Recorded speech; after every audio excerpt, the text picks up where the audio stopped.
Universe ने हम सभी को ऐसे बनाया है कि we are very adaptive, intelligent and sensitive bio machine. लोगों से अगर बात करो कि क्या चल रहा है तो लोग कहते हैं बस समय कट रहा है, बस हम टाइम को काट रहे हैं। कभी कभी जो है दिन बड़ा अच्छा बीतता है, हमारे हिसाब से बीतती हैं चीज़ें, लेकिन कभी कभी ऐसा होता है कि हमारे हिसाब से चीज़ें होती ही नहीं हैं।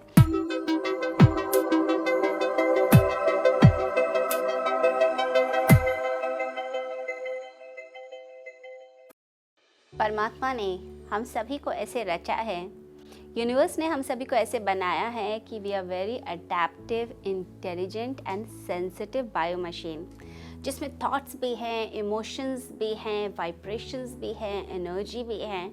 एक कमाल का सिस्टम भगवान ने हमें बना के दिया है। हमारा ये जो शरीर है ये एक बहुत ही कमाल की बायो मशीन है। भगवान ने इतना प्यारा गिफ्ट हम सभी को दिया है, इतना प्यारा गिफ्ट हमें मिला है, लेकिन उसके बाद भी कई लोग अपने इस इतनी यूनिक गिफ्ट को जो ईश्वर के द्वारा दिया गया है उसे अपनी नादानी के कारण बेकार समझ लेते हैं। लोगों से अगर बात करो कि क्या चल रहा है तो लोग कहते हैं बस समय कट रहा है, बस हम टाइम को काट रहे हैं, ज़िंदगी बिता रहे हैं, बस ज़िंदगी बीत रही है, जैसे ज़िंदगी कोई बेकार की कोई चीज़ हो। तो अपने आप की कोई वैल्यू ही नहीं समझते हैं, कहते हैं मेरी तो कोई वैल्यू ही नहीं है, हम कहाँ कुछ हैं। तो अपने आप को कम आंकने लग जाते हैं। तो छोटी छोटी बातों को इतना दिल पे लगा के बैठ जाएंगे अपनी ज़िंदगी के अंदर कि लगता है कि अगर ये चीज़ पूरी नहीं हुई तो जैसे मेरी ज़िंदगी तो ख़त्म ही हो गई। अब ये नौकरी मुझे नहीं मिली तो मेरी ज़िंदगी समाप्त है, ये लड़की मुझे नहीं मिली तो मेरी ज़िंदगी समाप्त है, ऐसा ही मकान चाहिए, इस देश में ही मुझे रहना है, ऐसी ही गाड़ी चाहिए, इस तरीके से ही लोग मेरे साथ व्यवहार करें, मेरी लाइफ ऐसी हो, सारी परिस्थितियाँ ऐसी हो। तो एक बड़े ही आदर्श आइडियलिस्टिक लाइफ की कल्पना करने लगते हैं, और जब वो नहीं होता तो ज़िद बना लेते हैं कि अगर ये नहीं मिला तो मेरी ज़िंदगी समाप्त है, अब फिर ज़िंदगी में कुछ भी नहीं है, ज़िंदगी मेरी नीरस हो गई। तो अपनी ज़िंदगी को फिर दुख से बिताना शुरू कर देते हैं। अब ये तो बड़ी ही नादानी की बात हो गई। ये बिल्कुल ऐसा है कि जैसे एक कोई छोटा बच्चा अपने माता पिता के साथ मॉल में जाता है, अब बड़ा खुश है, आइसक्रीम भी खा रहा है, झूले भी झूल रहा है, बड़ा ही खुश है। अब उसने दूर से किसी टॉय को देख लिया, अब उसका मन है कि मैं टॉय खरीद लूँ, लेकिन माता पिता रोक रहे हैं कि नहीं, ये टॉय नहीं लेना, बहुत खर्चा हो चुका है, अभी तुमने बहुत सारी चीज़ें ऑलरेडी खरीदी हैं, अभी तो तुम्हारा बर्थडे बीता था, इतने गिफ्ट तुम्हें मिले, तुम्हारे फ्रेंड्स ने दिए, हमने तुम्हें इतने अच्छे अच्छे गिफ्ट ला के दिए, अब फिर तुम्हें टॉय चाहिए, कितने टॉय लोगे। तो माता पिता अपनी जगह सही है, लेकिन जो बच्चा है अब तो वो जिद करके बैठ गया कि टॉय चाहिए, नहीं तो मैं यहाँ से जाऊँगा ही नहीं। अब जो पेरेंट्स हैं वो समझा समझा के दुखी हैं, और बच्चा जैसे होता ही है, बच्चे फैल जाते हैं, फ्लोर पे लेट जाते हैं कि नहीं ये चाहिए। अब फिर ज़िद बना ली कि ये है तो मेरी ज़िंदगी है, नहीं तो जैसे ज़िंदगी ही नहीं। अब आप देखिए, एक तरफ है आपकी लाइफ और एक तरफ है वो टॉय, 100-200 रुपये का टॉय, और एक तरफ लाइफ। अब आप किसकी कीमत ज़्यादा आंकेंगे, ज़िंदगी की या उस छोटे से खिलौने की जो चंद रुपयों का है। टॉय का क्रेज़ तो शायद कुछ देर के बाद समाप्त भी हो जाए, लेकिन ज़िंदगी तो बहुत बड़ी है। परंतु होता क्या है, जैसे जैसे उम्र बीतती है, ये जो बचकाना नेचर है, वो बच्चों वाला नेचर है, उसको हम आगे कैरी फॉरवर्ड करते हैं। हम अपनी ज़िंदगी में भी यही रूल अपनाने लग जाते हैं कि ये व्यक्ति मेरे से ढंग से बात करे, ये सिचुएशन ऐसी ही होनी चाहिए, ऐसा ही मकान, ऐसी ही नौकरी, ऐसा ही व्यवहार।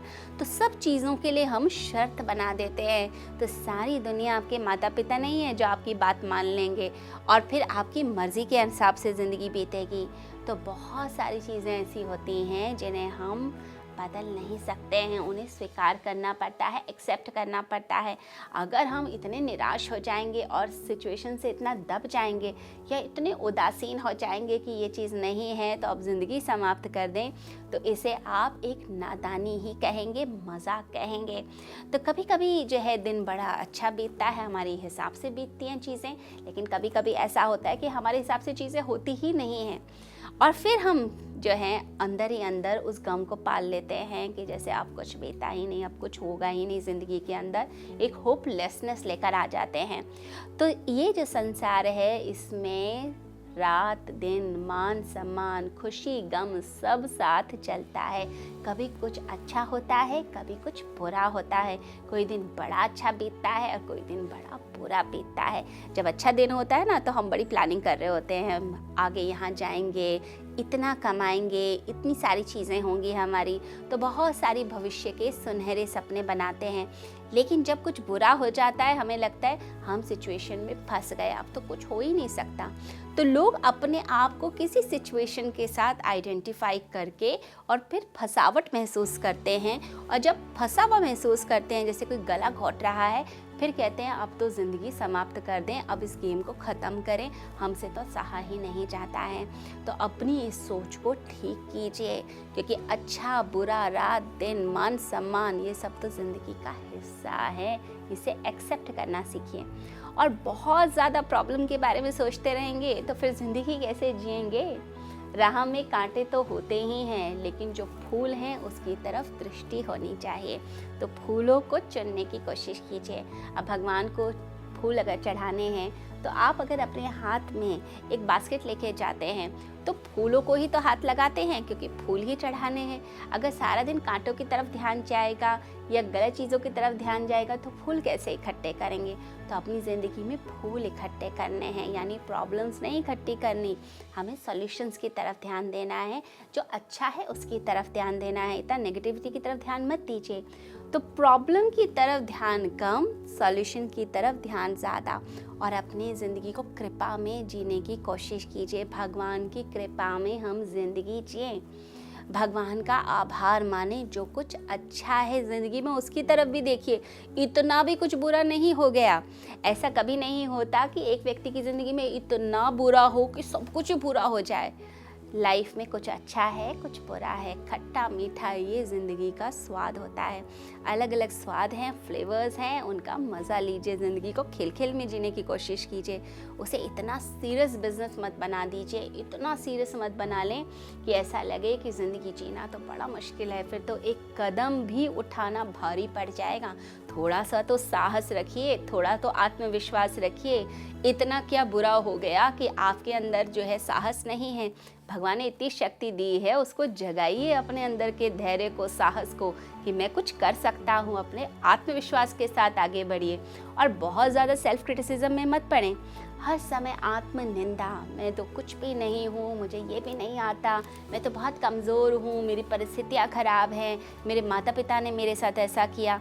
कितना ये सब गाना गाएंगे, गमों के गीत ही गाते रहेंगे तो खुशियों के गीत कब गाएंगे। गमों के गीतों को उठाकर फेंक दीजिए और खुशी के गीत गाने शुरू कर दीजिए। अच्छा बोलिए अपने लिए और अच्छा महसूस कीजिए। और ध्यान रखें कि कॉन्शियसली ज़िंदगी को जिए, यानी होश पूर्वक ज़िंदगी को जीना, ये बहुत ज़रूरी है। जब हम प्रेम के भाव से भरे हुए होते हैं तब हम ओपन होते हैं और इमोशनली कनेक्ट होते हैं किसी व्यक्ति से। लेकिन जब हम होश पूर्वक होते हैं तो हम पूरी ब्रह्मांडीय शक्तियों के साथ जुड़ना सीख जाते हैं और वो ब्रह्मांडीय शक्ति फिर हमें प्रेम देती हैं। तो नदी का जो प्रवाह है उस प्रवाह को अपनी शक्ति बनाइए, यानी कि यूनिवर्स की पावर को अपनी शक्ति बनाने की कोशिश कीजिए। ब्रह्मांडीय देव शक्तियों से शक्ति प्राप्त कीजिए। देखिए, जो हमारे संस्कार हैं, जो हमारे धर्म हैं, उससे जब हम जुड़ते हैं तो हमारे अंदर जो है कृपा आनी शुरू होती है, पॉजिटिविटी आनी शुरू हो जाती है। तो कृपा में ज़िंदगी को जीना और गलत तरफ नहीं जाना। जब हम बहुत ज़्यादा अल्कोहल की तरफ चले जाते हैं, गलत संगत की तरफ चले जाते हैं, तो वो और हमें डिप्रेशन की तरफ लेकर जाती हैं। जितने भी ये स्टिमुलेंट्स हैं ये अल्टीमेटली डिप्रेसेंट्स का ही काम करते हैं। आप चाहे जितना शराब ले लीजिए, आप चाहे जितनी चाय कॉफ़ी ले लीजिए, ड्रग्स ले लीजिए, गलत लोगों की बातों में आ जाइए। शुरू में बड़ा मज़ा आएगा, लेकिन बाद में वही चीज़ें और डिप्रेशन का काम करने लगती हैं। इनसे बचिए, बल्कि अपने आप को पॉजिटिविटी की तरफ लेकर जाएं। तो पॉजिटिव आउटलुक ज़िंदगी का अपनाइए, अच्छी बातों को पढ़िए, अच्छी बातों में जीना सीखिए और अच्छी संगत बनाइए, अच्छे दोस्त बनाइए। वो दोस्त जो आपको मोटिवेट करें, जो आपको अच्छाई की तरफ लेकर जाएं। ये नहीं कि वो दोस्त आपको और निराश करें। आपको तो पहले ही निराशा हो रही है और दोस्त ऐसे आपने बना लिए कि जो आपके अंदर और निराशा पैदा कर रहे हैं। तो अपना संग अच्छा करना और अच्छा कंटेंट पढ़ना। देखिए सोशल मीडिया पे कितना कुछ आजकल आ रहा है, आप हर चीज़ देखेंगे तो फिर तो मुश्किल हो जाएगी।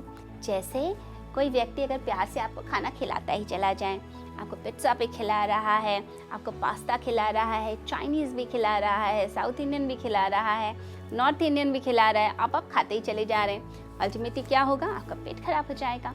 ऐसे ही इतना सारा जो कंटेंट दिया जा रहा है सोशल मीडिया के अंदर, अब जब आप वो सारा कंटेंट जो है अब आप ग्रैब करते जाते हैं, अब आप उसे खाते चले जाते हैं, मन में धारण करते जाते हैं, तो होता क्या है, ये सारा जो कंटेंट है वो आपका दिमाग खराब कर देता है और फिर आपकी सोच नेगेटिव हो जाती है। और कई बार ऐसे लोग होते हैं जो आपको इतना नेगेटिव कर देते हैं, आपको लगता है ज़िंदगी में आप कुछ भी नहीं है, इतना डर पैदा कर दिया जाता है और इतनी नेगेटिविटी पैदा कर दी जाती है। तो इस तरह के कंटेंट से बचना, यानी फ़िल्टर कीजिए कि मुझे यही कंटेंट देखना है, इससे ज़्यादा मुझे नहीं देखना और पॉजिटिविटी की तरफ मुझे रहना है। योग कीजिए, ध्यान कीजिए और अपने आप को हमेशा उत्साहित रखिए, अपनी वैल्यू समझिए। आप ज़िंदगी में बहुत इम्पॉर्टेंट हैं, परमात्मा ने आपको बड़ा ही स्पेशल बनाया है, तो अपनी स्पेशलिटी को समझें, अपनी वैल्यू समझें। ज़िंदगी का अंत कर देना, निराश हो जाना, डिप्रेशन में चले जाना, ये सारी चीज़ें बताती हैं कि आप आत्मघृणा के शिकार हैं, आप अपना सम्मान नहीं करते। वापस अपने अंदर के सम्मान को जागृत कीजिए, वापस अपने अंदर आत्मविश्वास जगाइए, फिर देखिए ज़िंदगी कितनी खूबसूरत आपको लगेगी।